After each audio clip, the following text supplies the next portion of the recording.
সাততলা হোটেলে বিয়ের ধুমধাম, শব্দদানবের অত্যাচারে অতিষ্ঠ পাশের আবাসনের বাসিন্দারা। থানায় অভিযোগ জানিয়েও লাভ হয়নি, তাই হোর্ডিং টাঙিয়ে অভিনব প্রতিবাদের পথে হাঁটলেন বাসিন্দারা।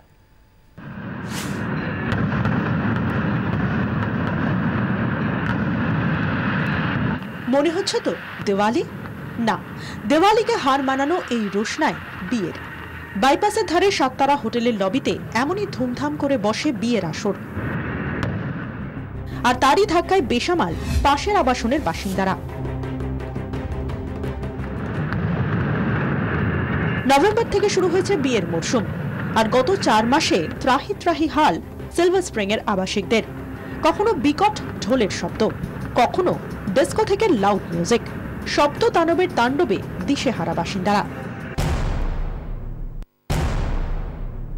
যখন বাজে প্রচণ্ড হাই পিচে, গান যেগুলো পায় প্রচণ্ড হাই পিচে, তারপর শুরু করলো ফায়ার ক্র্যাকার যখন শুরু করলো, তার আওয়াজ মনে হবে যেন কোনো ওয়ার ফিল্ডে যে বম্বিং হয় তার থেকেও বেশি।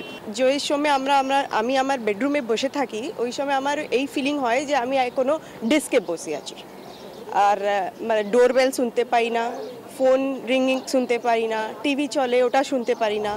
বোর্ড এক্সাম চলছে, কিন্তু কানে তুলো গুঁজেও পড়াশোনার উপায় নেই, বিপাকে ছাত্রছাত্রীরা।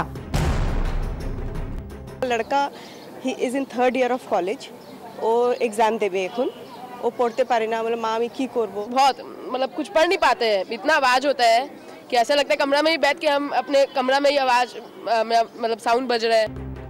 হোটেল কর্তৃপক্ষকে জানিয়েছেন আবাসিকরা, কোনো লাভ হয়নি। কান দেয়নি পুলিশও। দূষণ নিয়ন্ত্রণ পর্ষদও নিয়ম মাফিক ব্যবস্থা নেওয়ার কথা জানিয়েছেন, কিন্তু ওই পর্যন্তই। নিরুপায় আবাসিকরা তাই আবাসনে শুরু করেছেন ক্যাম্পেইন।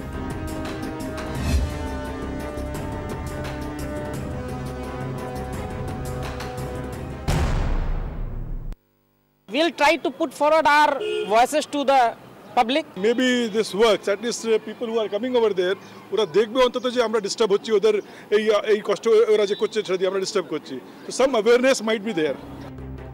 যাদের বিরুদ্ধে অভিযোগ, সেই সাততারা হোটেল এ নিয়ে কোনো মন্তব্য করতে চায়নি। কিন্তু কি হবে? আদৌ কি সুরাহা হবে শব্দদানবের? একটু শান্তিতে থাকতে পারবেন কি তারা? প্রশ্ন সিলভার স্প্রিং এর আবাসিকদের। তারা অভিনবভাবে ক্যাম্পেইন করে চেষ্টা করছে এই শব্দদানবের থেকে মুক্তি পেতে। 24 ঘন্টার জন্য ক্যামেরায় অরিনের সঙ্গে কমলিকা সেনগুপ্ত, কলকাতা।